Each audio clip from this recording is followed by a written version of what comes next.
Hello mga kabibilab, so magandang araw po sa ating lahat.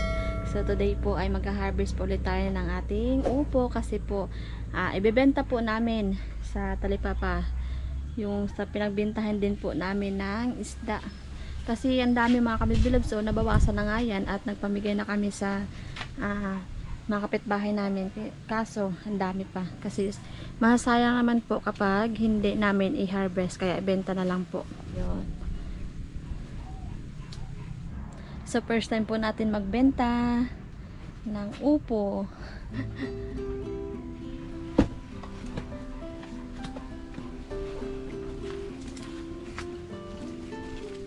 Yun.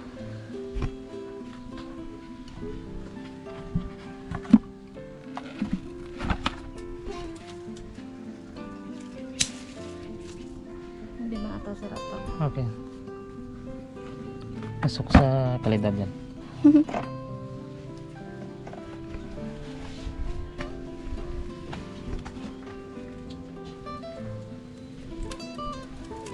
Goodbye na sa upo natin.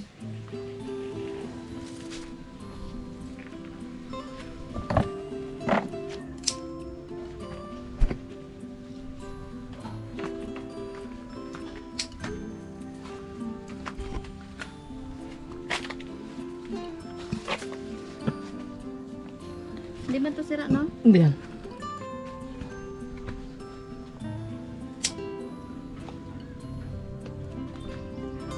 Ang dami. Ang dami mga kabibilabs.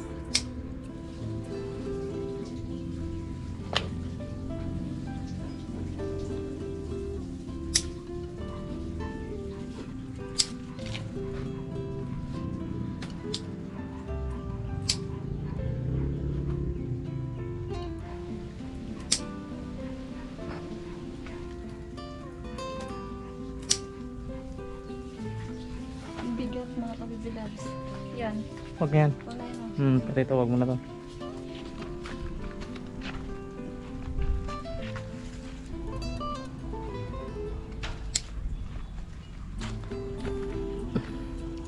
Okay. Binta na natin.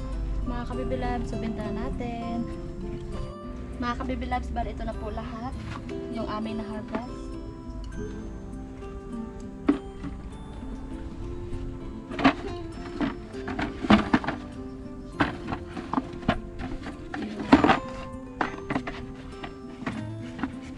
Dami. Hindi kaya. Kabibilab, dito na kami sa Talipapa. So ngayon ang kami nag-harvest na marami. Mayroon pa doon.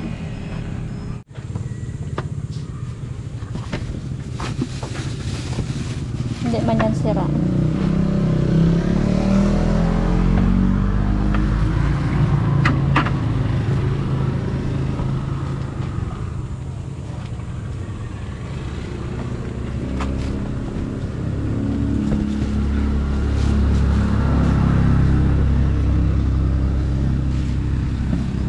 Bilang mo.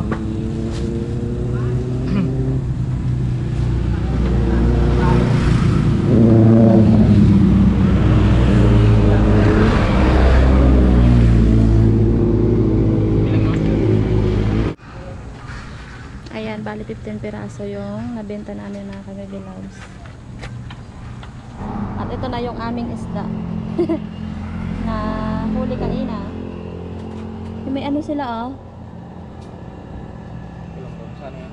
Galunggong. May ginagaling mo. Ayan mga kabibilabs, so nandito na kami yan sa bahay. Kakarating lang, success. At nakapagbenta na po tayo. At ang kabentahan po ay nagkaroon po kami ng 280 pesos. So ngayon po mga kabibilabs, ang ating gagawin po ay gugupitin natin yung mga dahon na matanda na mga kabibilabs para bumunga ulit yung ating upo. Katulad nito. Tapos yung mga sanga na hindi na tumutuloy.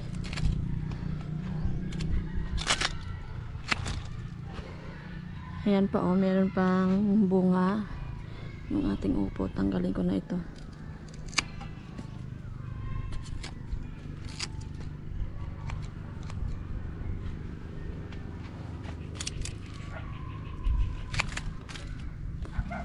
Ayan yung kalabasa ko. Kaso hindi pa bumunga. Papunta pa lang. Sana nga ay bumunga ng marami para meron ulit tayong mabenta.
Bale, meron din po akong tanim na patola, mga ka-baby loves.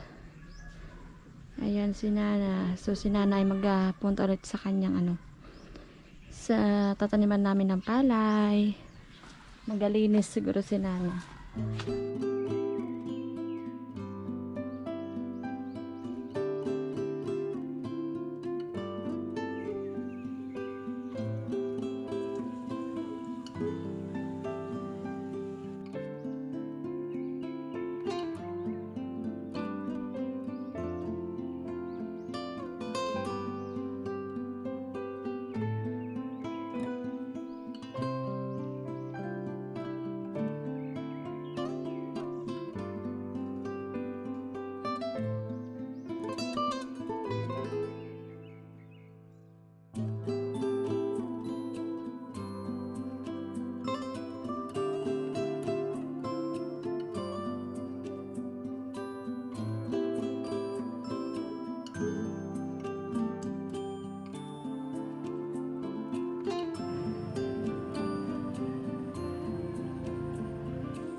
So mga ka-baby loves, update lang sa ating tinanim na sitaw. So bali tumubo na po. Ayan o. Yan. Tapos ito. Bali lahat na po ay nagtubo na po mga ka-baby loves. Pati ito o. Ayan o. Yan. Yun. Grabe. Nakakatuwa lang mga ka-baby loves at nakaka-excited magtanim ng mga gulay. At less na tayo sa pagbili. At dahil mahal po minsan ang gulay dito sa amin. Kaya magsipag na lang tayo para hindi tayo mahihirapan sa pagkonsumo. Kapag masipag, merong aanihin at hindi ka magugutom talaga mga ka-baby loves. Sipagan lang natin hanggat makakaya, hanggat malakas. Ayan, naghawan na yung ating upo dahil na-pruning na natin yung iba. Hindi ko maabot dun sa taas kasi mataas. Ayan yung ating sitaw na native. Yung ating papaya. Ayan o. Ayan. So mga ka-baby loves, tingnan nyo naman meron namang baby. Yan. Baby ng upo. So madilim yung ating kalangitan. Kanina po ay umaambon.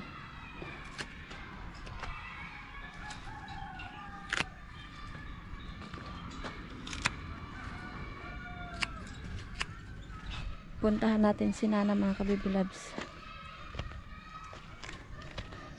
Nagsisindi or nagadurok at tawag sa amin. Ayan. Hoy.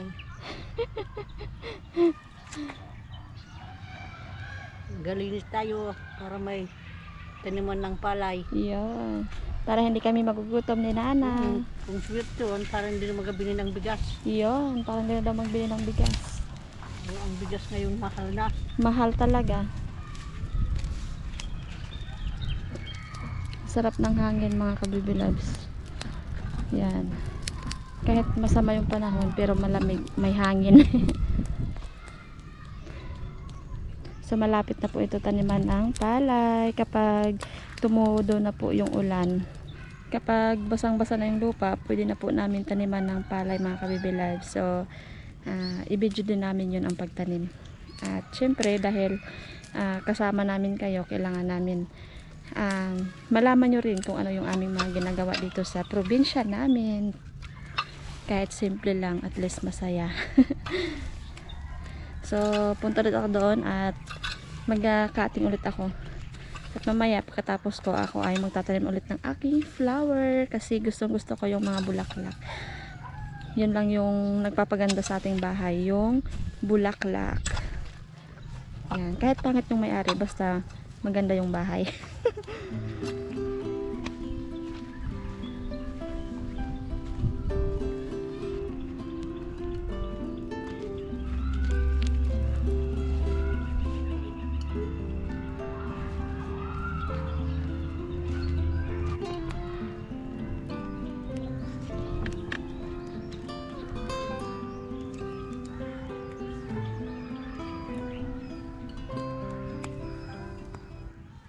Ayan, naging maliwalas na yung ating upo. Mag-ano ulit yan mga kabibilabs kapag tuloy-tuloy yung ulan. Mag-asalingsing. So, abang-abang ulit tayo sa next niyang bunga mga kabibilabs. Yung kanina ay, third harvest. Grabe. 15 piraso yung aming nabenta. Pero meron pa dito, 15, 16, sana yung isa. Ayan, 17 piraso sana. Grabe pag bumunga mga kabibilabs. Ngayon lang tayo naka-encounter ng upo na ganito. Grabing bumunga. After po natin mag-pruning mga kabibilabs, ngayon naman po ay magtatanim na ako ng aking bulaklak gumamela. Ayan o. So, makakoleksyon tayo ng iba't ibang kulay ng gumamela. Ang ganda kasi mga kabibilabs. Ang ganda kapag merong bulaklak talaga.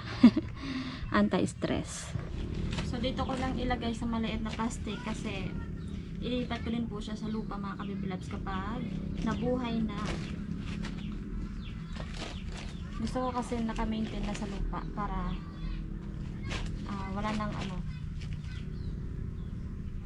wala nang lipat-lipat.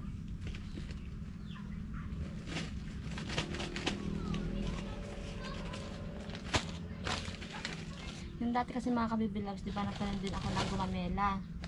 Ay hindi nabuhay. Yung nabuhay ay yun lang oh. 2. Kaya magtatanim ulit tayo.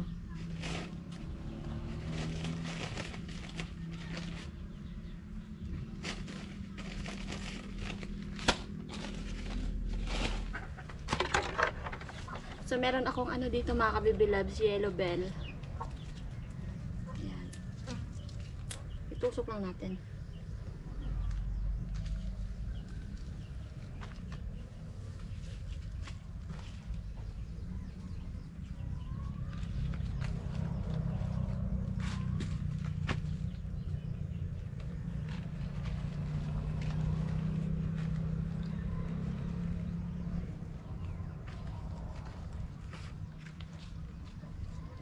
Mga kabibilabs, so tapos ko na po natanim yung ating gumamela. Ayan na po. Yan, update ko ulit kayo sunod pag nabuhay na po sila mga kabibilabs. Okay, so yun lang po mga kabibilabs at maraming salamat po ulit sa inyong lahat at God bless po sa atin. So bye bye!